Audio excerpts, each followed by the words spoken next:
Hello friend, welcome back. तो आज की इस वीडियो में हम देखने वाले cells of innate immune system. तो चलिए वीडियो स्टार्ट करते हैं। यहाँ पर हम बात कर रहे हैं सेलुलर कंपोनेंट के बारे में जो हमारे इनेट इम्यून सिस्टम में आते हैं और जो मोस्ट इंपॉर्टेंट रोल प्ले करते हैं for the prevention the entry of the any pathogen and antigen into our body. तो यहाँ पे जो फर्स्ट सेलुलर कंपोनेंट आता है वो होते हैं एपिथेलियल सेल्स। ये जो एपिथेलियल सेल्स होते हैं ये हमारी पूरी बॉडी में होते हैं। सपोज यहाँ पे हम बात करें स्किन के बारे में तो हमारी जो पूरी स्किन होती है वो इपिथेलियल सेल से बनी हुई होती है और it act as a physical barrier. तो ये फिजिकल बैरियर जैसे एक्ट करते हैं। जैसे कोई फॉरेन मटेरियल अगर हमारी स्किन से हमारी बॉडी में एंट्री करना चाहे तो ये फिजिकल बैरियर क्या कर देंगे, उसको हमारी बॉडी में एंटर नहीं करने देंगे। तो वहाँ पे जो हमारे इपिथेलियल सेल्स होते हैं जो स्किन के मोस्टली, तो वो एंटी माइक्रोबायल सब्सटेंसेस सिक्रीट कर देंगे जब कोई भी पैथोजन अगर एंट्री करना चाहे हमारे स्किन के थ्रू। तो ऐसे कुछ एंटी माइक्रोबायल सब्सटेंसेस बनाते हैं जैसे डिफेंसिन्स नाम का हो या कैथिलिसिडिन्स नाम का एंटी माइक्रोबायल सब्सटेंसेस हो। तो ये सब्सटेंसेस क्या कर देगी, जब एपिथेलियल सेल इसको सिक्रीट कर देगी तो वहीं पे उस पैथोजन की एंट्री को प्रिवेंट किया जाएगा और वहीं पे उसे डिस्ट्रॉय किया जाएगा। उसी तरह अगर हमारी बॉडी में किसी भी अदर वे से, फॉर एग्जांपल यहाँ पे जीआई ट्रैक से अगर कोई पैथोजन हमारी बॉडी में एंट्री कर रहा हो या रेस्पिरेटरी ट्रैक से कोई पैथोजन हमारी बॉडी में एंट्री कर रहा हो तो वहाँ पे भी कुछ एपिथेलियल सेल्स होते हैं जो म्यूकोसा सिक्रीट करते हैं और उससे क्या हो जाएगा, जो पैथोजन है फॉरेन मटेरियल है उसे ट्रैप किया जाएगा और उसका हमारी बॉडी में एंट्री उसकी प्रिवेंट की जाएगी। तो ये फर्स्ट सेलुलर कंपोनेंट है जो है एपिथेलियल सेल्स। अगर हम बात करें यहाँ पे सेकंड सेलुलर कंपोनेंट की तो यहाँ पे है फैगोसाइट्स।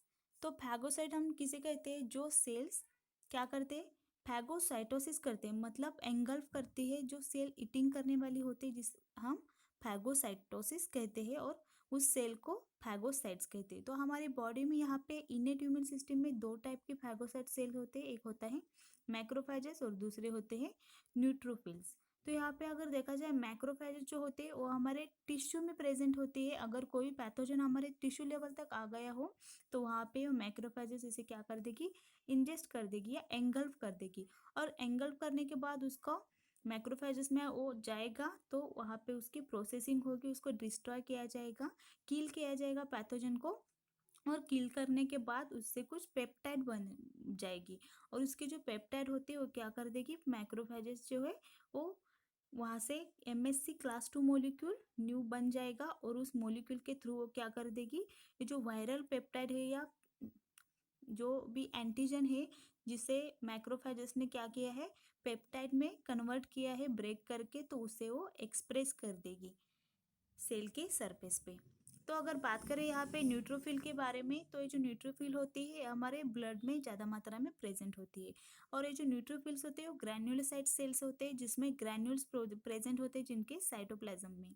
तो ये जो ग्रैन्यूल्स होते हैं इसमें इन्फ्लामेटरी सब्सटेंसेस होते हैं। तो ये जो न्यूक्लियोफिल्स होते हैं वो पॉलीमॉर्फिक न्यूक्लियस होता है इनका और इनका काम होता है diapedesis and infiltration to inflammatory site. ये डायपेडाइसिस करते हैं, मतलब जहाँ पे इन्फेक्शन हुआ है वहाँ पे क्या करती है, जाती है और जाने के बाद वहाँ पे वो इन्फ्लामेटरी साइट पे जाती है और इसके अंदर जो ग्रैन्यूल्स होते हैं जिसमें कुछ सब्सटेंसेस होते हैं, केमिकल सब्सटेंसेस, उसको ये डिग्रैन्युलेशन करते हैं और जो इन्फेक्टेड सेल है उसके अंदर उसके सेल के वॉल पर प्लाज्मा मेम्ब्रेन पे एक पोर सा प्रेजेंट फॉर्म कर देते हैं और उसके जो सब्सटेंसेस होते हैं इसमें अंदर एंट्री करते हैं और इन्फेक्टेड सेल को वहाँ पे किल किया जाता है।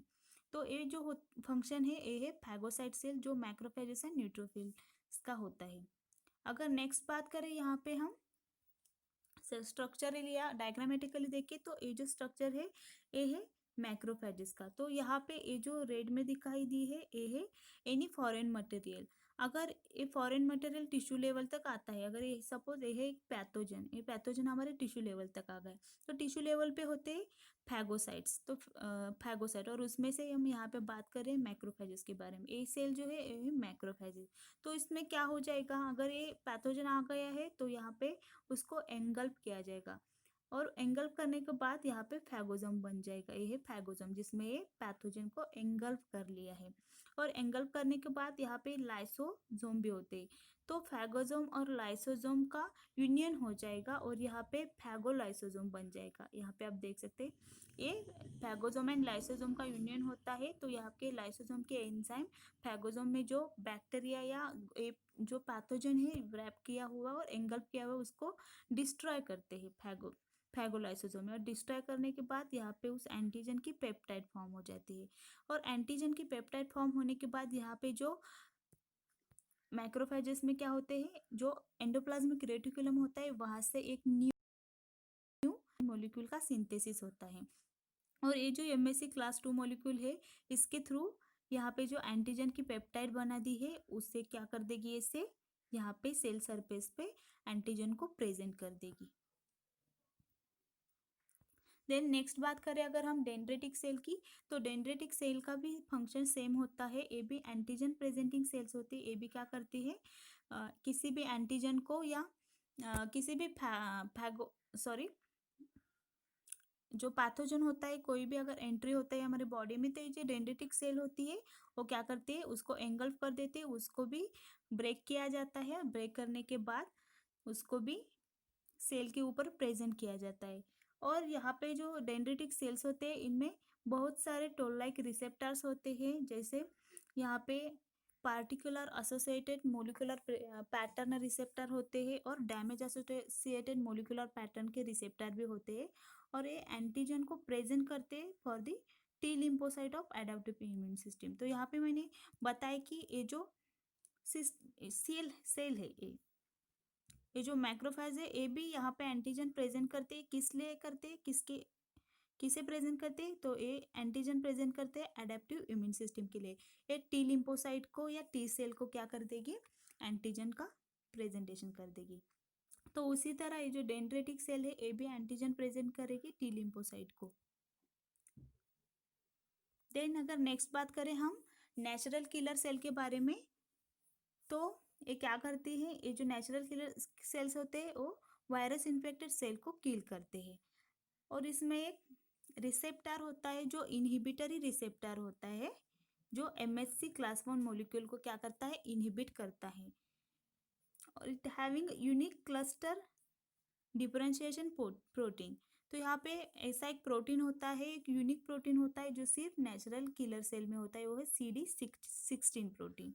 और ये जो CD16 प्रोटीन होता है इसकी एफिनिटी होती है toward microbial bound IgG molecule. जो आईजीजी एंटीबॉडीज होती है ये जब माइक्रोबाइल को बाइंड करते हैं, अगर माइक्रोब के एंटीजन को क्या करते हैं, बाइंड करते हैं, तभी CD16 इसे बाइंड हो जाता है। और इसे बाइंड हो जाने के बाद क्या होगा, यहाँ पे नेक्स्ट जो होगा antibody dependent cell mediated cytotoxicity होगी। अगर हम यहाँ पे देखेंगे डायग्रामेटिकली तो कुछ इस तरह होता है। यहाँ पे नेचुरल किलर सेल है, ये जो सेल है नेचुरल किलर सेल, इसके अंदर कुछ एंजाइम्स होते हैं। For example perforin and granzymes होते हैं नेचुरल किलर सेल के अंदर। तो यहाँ पे जो आप देख सकते हैं यहाँ पे ये है रिसेप्टर FC-gamma-R3, ये जो रिसेप्टर होता है और इसमें CD16 नाम का यूनिक प्रोटीन होता है। तो ये जो यूनिक प्रोटीन होता है इसकी एफिनिटी होती है टूवर्ड आईजीजी, ये है एंटीबॉडी। तो ये है वायरस इन्फेक्टेड सेल्स। तो ये वायरस इन्फेक्टेड सेल क्या कर देगी, जब इसमें वायरस का इन्फेक्शन हो जाएगा तो ये जो वायरल एंटीजन को ये क्या कर देगी, यहाँ पे वायरल एंटीजन भी प्रेजेंट कर देगी। और यहाँ पे MSC 1 मॉलिक्यूल होगा। जो यहाँ पे NK सेल्स होती है ये क्या कर देगी, इसका जो रिसेप्टर है इनहिबिटरी रिसेप्टर, ये क्या कर देगा, MSC1 मॉलिक्यूल को क्या कर देगा, यहाँ पे बाइंड कर देगा। आप यहाँ पे देख सकते हैं ये इनहिबिटरी रिसेप्टर जो NK सेल का है, ये वायरस इन्फेक्टेड सेल का MHC1 मॉलिक्यूल जो होता है उसको बाइंड कर देता है। उसको बाइंड करने के बाद ये जो IgG होती है ये क्या कर देगी, वायरल एंटीजन को बाइंड हो जाएगी।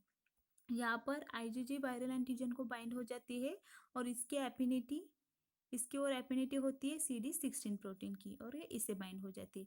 और ये सब रिएक्शन हो जाने के बाद क्या हो जाएगा, ये जो ग्रैन्युलर सब्सटेंसेस प्रेजेंट होते हैं इनके सेल में, ये जो गोल गोल आपको दिख रहे हैं, ये जो अंदर जो इनके सेल के ग्रैन्यूल्स होते हैं वो क्या हो जाएंगे, डिग्रैन्युलेशन हो जाएगा इनके सेल का और यहाँ पे ग्रैन्यूल बाहर आ जाएगी।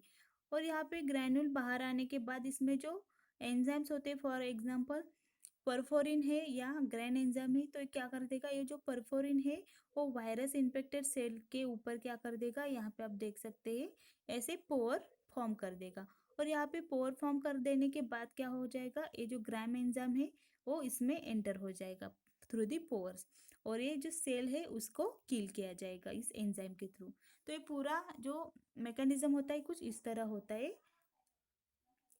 ये एनके सेल जो होते हैं इसको MHC1 मॉलिक्यूल को इनहिबिट कर देती है, IgG इसके वायरल एंटीजन को बाइंड होती है, और बाइंड होने के बाद ये अंदर का जो एंजाइम होता है वो डिग्रैन्युलेशन होके बाहर आ जाता है। यहाँ पे वायरस इन्फेक्टेड सेल के ऊपर कुछ पोर फॉर्म किए जाते हैं और पोर के थ्रू यहाँ से एंजाइम इसमें एंटर हो जाता है। एंटर हो जाने के बाद इस सेल को, वायरस इन्फेक्टेड सेल को किल किया जाता है।